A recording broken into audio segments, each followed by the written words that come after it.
Des carnets de pèlerinage, rencontrer un être, c'est croiser toute l'humanité. C'est aussi être touché, comme le dit la Bhagavad Gita, par le Seigneur qui habite le cœur de tous les êtres.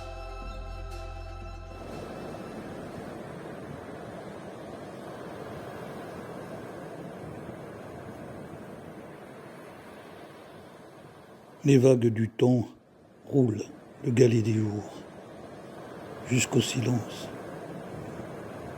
Sable d'écume, écume de cristal, la splendeur du voyage.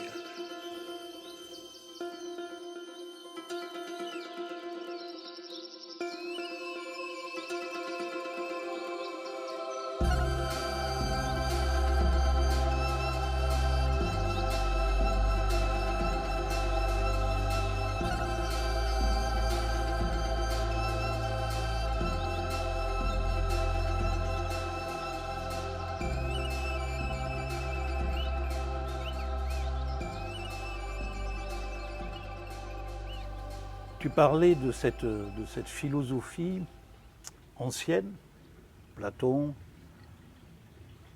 Aristote et les présocratiques, et puis l'évolution de cette philosophie moderne qui est devenue, comme tu le soulignais, beaucoup plus intellectuelle, entre guillemets, c'est-à-dire mentale, c'est-à-dire qui raisonne à partir de sa raison et qui boucle d'une certaine manière sur sa raison. Pierre Hadot, qui est un professeur du Collège de France, a beaucoup écrit sur la philosophie antique et a dit, et ça va dans le sens de ce que tu dis, qu'elle était une pratique. Elle n'était pas une succession de concepts, voilà, mais les concepts étaient des indications pour permettre une pratique avec le vivant, en soi, hors de soi, avec la nature, etc. Qu'est-ce que tu en penses? Oui, disons que c'est presque une contradiction dans les termes de parler d'une philosophie moderne ou postmoderne. Il n'y a pas de philosophie, donc c'est un jeu de concepts, c'est de la philosophie qui ne recherche pas la sagesse, de la gymnastique mentale, tu vois, c'est sympa, ouais, mais finalement c'est pas de la philo, donc c'est ce qu'on rencontre de plus en plus à l'Uni maintenant. Nous on a eu moi j'ai eu comme prof, on peut aimer ou pas aimer, c'est ce qu'on appelait des thomistes, on est d'accord. Mais ce que j'ai connu sont des philosophes qui enseignaient ce qu'ils enseignaient en vue d'une finalité, d'un but et de quelque chose de très pratique. Ne serait-ce que l'enseignement de l'éthique, c'est-à-dire la manière de vivre tes valeurs dans la vie, c'est quand même quelque chose qui n'est pas rien, tu vois. Donc là maintenant on en arrive, je vois bien les discussions que je peux avoir avec mes petits-fils, mon petit-fils qui fait la philo. Des fois moi je lui dis mais je comprends rien à ce que tu dis, trie les mots puis tu tries, tu jettes la moitié, puis tu dis quelque chose de sensé, ça ne veut rien dire. Ça, c'est une diarrhée verbale, ce que tu me dis là. Tu vois, c'est ça. Donc, je suis absolument d'accord avec toi. Il y a la philosophie est essentiellement pratique parce qu'elle est symbolique. Et ça semble paradoxal de dire ça. Ce qui est... le maître Ushiba, qui était le maître de l'aïkido, il dit ceci, il dit si c'est symbolique et que ce n'est pas efficace, ce n'est pas symbolique. Il a raison. Alors maintenant, on entend parler, oh oui, mais c'est symbolique, oh oui, mais c'est comme si que le symbole, c'était quelque chose justement qui n'avait pas d'opérativité. Donc, c'est vrai, Yacine, c'est vrai que ce professeur dont tu parles a absolument raison. Donc, la philosophie antique est pratique,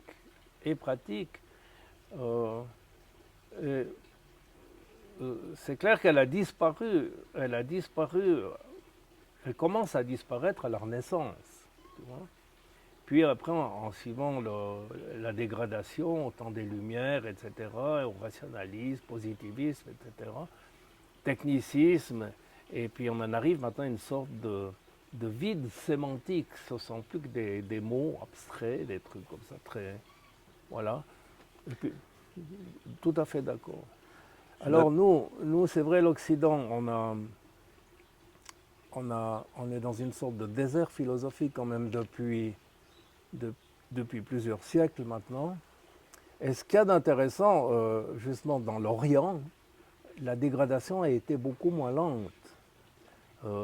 Par exemple, pour le Japon, c'est assez extraordinaire de s'intéresser au Japon. Pourquoi au Zen ou en fait au Shingon, au bouddhisme mahayana du Japon? Pourquoi c'est intéressant? Parce que le Japon s'est ouvert, si je ne me trompe, en 1868, je crois. Donc il est resté fermé. C'est-à-dire que le Japon était, en 1868, comme nous étions au XIVe siècle ou au XVe siècle encore. Donc il y a une tradition, et entre autres, celle dont je parlerai plus tard, la tradition des samouraïs, analogue à celle de la chevalerie, qui est restée fraîche jusqu'à cette date-là. C'est clair que maintenant au Japon, ça se perd aussi, bien entendu. Et donc c'est peut-être ça qui m'a rapproché très rapidement dans ma vie de l'Orient, de l'Extrême-Orient, du Japon en tout cas, et des arts martiaux, pratiques, mais qui mettent en pratique en fait la philosophie zen. C'est ça qu'il faut comprendre. Alors nous, on voit très bien que dans la philosophie chrétienne, thomiste, par exemple, qui était la mienne, il n'y a pas d'exercice physique. Sinon, avec Ignace de Loyola et les jésuites, par exemple. Mais autrement, c'est devenu de plus en plus abstrait et intellectuel. Je l'appelle la philosophie labyrinthique. C'est une philosophie du labyrinthe. Tu rentres et tu ne sors pas. Alors que la philosophie antique, l'amour de la sagesse, comme tu dis, il y avait un but. Il y avait un but. C'était pour parvenir à réaliser cette sagesse. Ouais.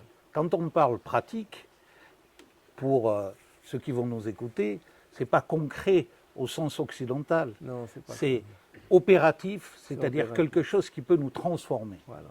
Cette transformation intérieure qui était le but de toute philosophie qui digne de ce nom, finalement, c'est ce que tu veux nous dire. Initiatique. Initiatique, aller vers. Aller vers. Initiatique. Tu nous as amenés au Japon, mais avant de commencer tes voyages, parlons un peu, après l'enfance, l'adolescence, de tes lectures. Tu disais qu'il y a un désert, et c'est vrai que c'est même un désert ou un abîme qui s'est constitué en Occident sur cette partie métaphysique, hormis Guénon dont on parlera tout à l'heure. Mais dans tes livres, dans tes lectures, qu'est-ce qui a commencé comme une eau à arroser cette graine intérieure? Juste pour te rejoindre par rapport à ce que tu viens de dire, mais pas que j'oublie,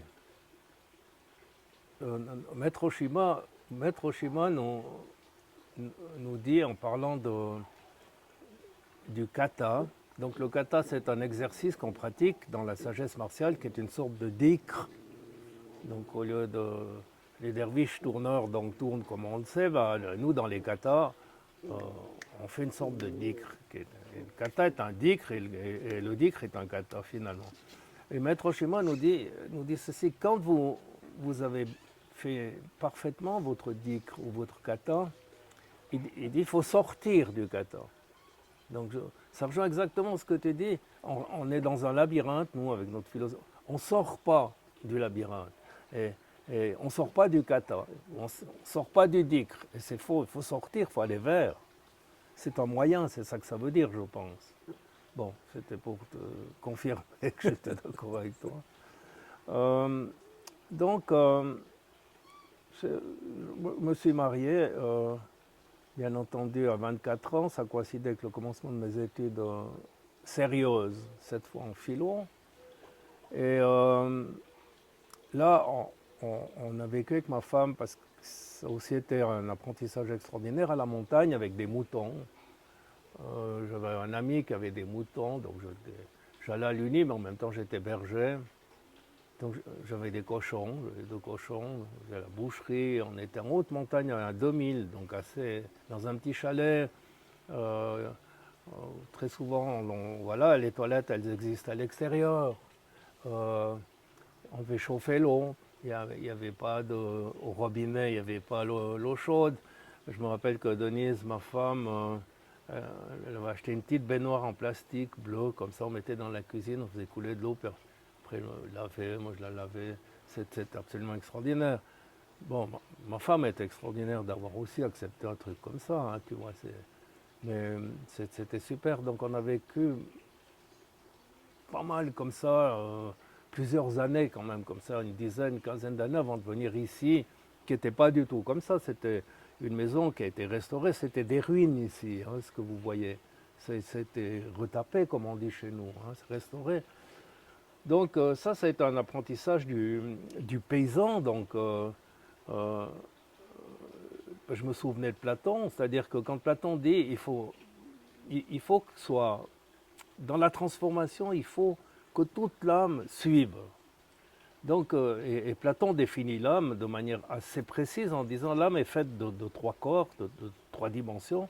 La dimension de tempérance du paysan, la dimension du chevalier et du guerrier qui est la virtus, qui est le courage, et la dimension de la justice, lui il dit la justice, et quand les trois, de la justice ou l'intelligence, et quand les trois sont harmonisés, sont ensemble, que chacune finalement remplit sa fonction, à ce moment-là, on a la fonction du roi, c'est lui qui fait la synthèse des trois fonctions. Donc c'est comme ça qu'il voit la transformation anthropologique de l'âme.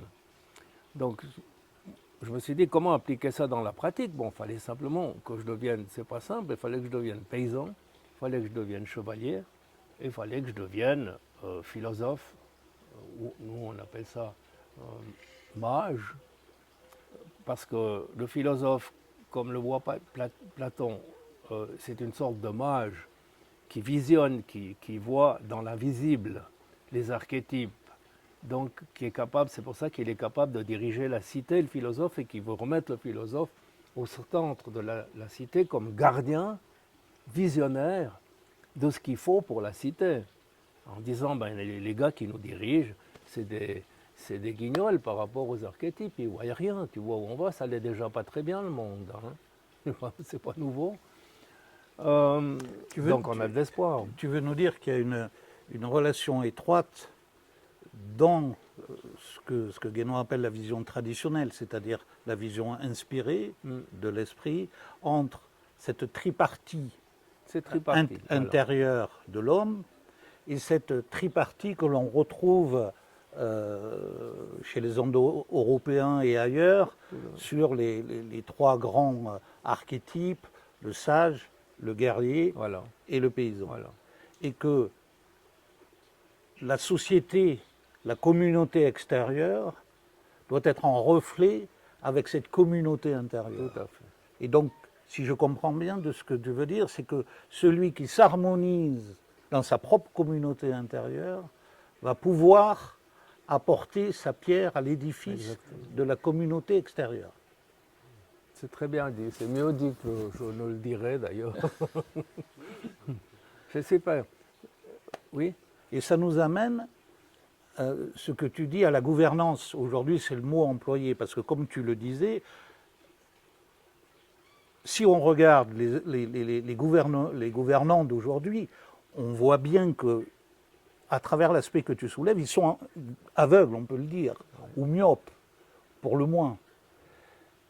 Et comment tu verrais la possibilité de cette restauration, justement de cette vision, de cette organisation pour un mieux vivre avec soi-même, avec les autres, avec la nature? Ouais.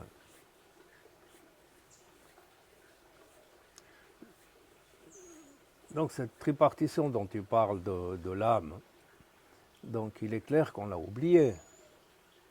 Donc avec Descartes, on a passé à une sorte de dualisme corps-esprit, donc on a déjà oublié un élément. Mais ça s'est passé avant Descartes, en fait. Ça s'est passé en 960 après Jésus-Christ à un certain concile. La chrétienté elle-même a supprimé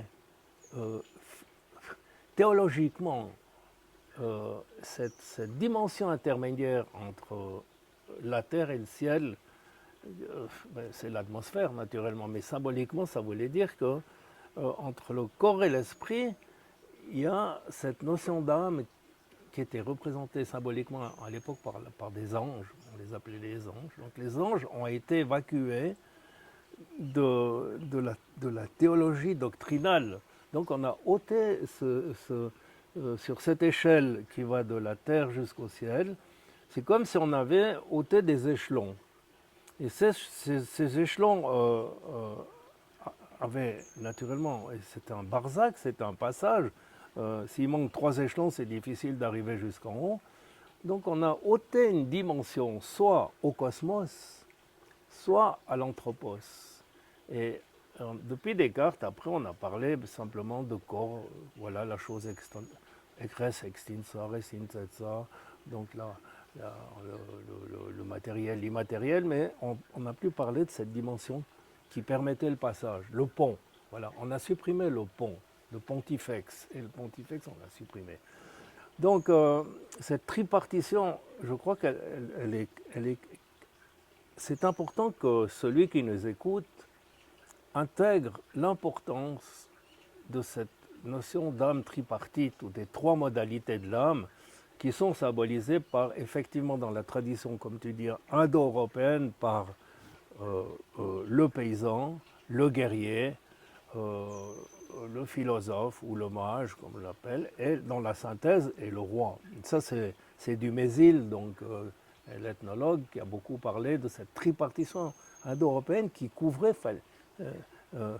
effectivement toute la superficie de ce qui consistait, de ce qui représentait la culture indo-européenne. Donc, je ne veux pas le dire au niveau géographique, chacun peut le découvrir, l'Inde, le nord de l'Inde, la Grèce, la romanité, etc., etc.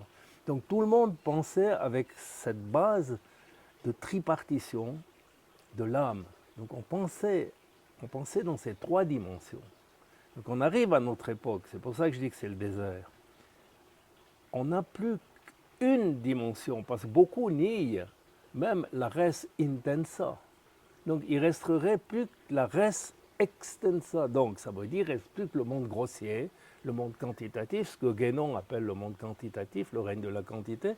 Finalement, n'existe que ce que je peux peser, toucher et prouver comme ça, de cette manière. Donc nous vivons amputés, voilà, défigurés, nous vivons minimalement notre existence, finalement, dans une sorte de solitude métaphysique. C'est ça qui est désespérant. Donc cette tripartition-là que tu relèves, elle est, pour nos entretiens, je pense qu'elle est capitale. Elle est capitale. Si quelqu'un, en nous écoutant, dit de toute façon, n'existe que la quantité, que les corps grossiers, le reste, c'est de l'imagination, je pense que ce n'est pas très utile qu'il nous écoute. Non, parce que pour nous entendre, il faut dire c'est normal, je ne peux entendre que ce par quoi je suis quand même habité un petit peu.